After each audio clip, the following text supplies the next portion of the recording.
Hello, my name is Nicole. I am 23 years old and I also have cystic fibrosis. I also have a portacath which was fitted back in 2014. I'm just going to tell you a little bit more as to why I got a port and how it makes managing my CF a little bit easier.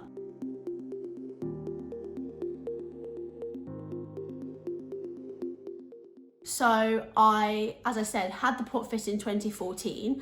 And this is a difficult decision. It wasn't an easy one to make, but after many years of struggling with needle phobia and a lot of traumatic experiences of having long lines fitted, PICC lines fitted, and there being many attempts to even get blood out of my veins, there was a choice for me to have the port fitted, to have blood taken from it, and for my IVs to be a bit more manageable, to have my port access for the whole 2 weeks.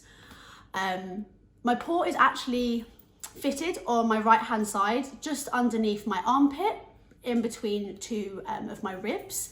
And one of the main reasons why I picked that area was because it's less visible, and at the time, back in 2014, I was a lot skinnier as well, so I didn't want it to be easy to see, because ports can be fitted on your chest, either side, either in the centre of your chest and also the sides of your rib cage, and that's why I chose it at the side, so it would be less visible. I find it also really manageable on my right hand side. Because I am left-handed, I thought if I ever need to access my port on my own, I could easily move my hand over and access it. Behind the port will be the tube that then comes all the way up, slightly under my armpit, up the side of my chest, and only roughly at my neck you can gently see it a little bit. This is where it then goes into a main vein, which then travels down to the centre into my heart. And when I have an x-ray, it's quite cool because you can see it going all the way down. I do have that little incision that they had to do to move the tube into the vein, but it went pretty quickly.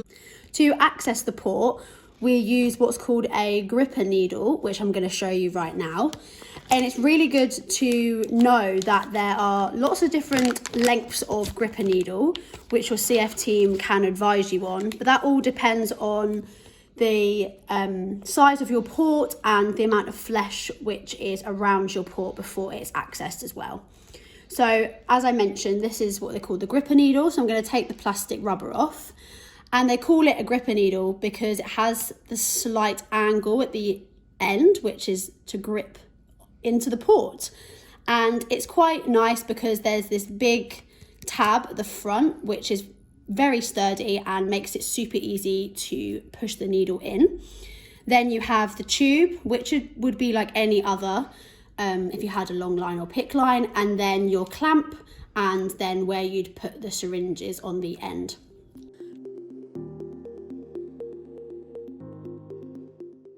Before we access the port, we have to get the area nice and clean. So I'm just going to push it down like this. This doesn't hurt at all, just a bit cold.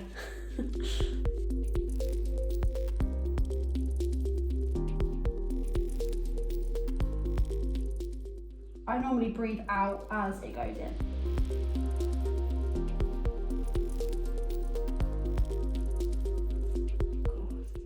I'd say it's a teeny sting, but from me having needle phobia, obviously for years, it's nothing compared to anything else. So mum's flushed it a bit, and then you draw back just to see a little bit of blood there, just to make sure the port is nice and clear.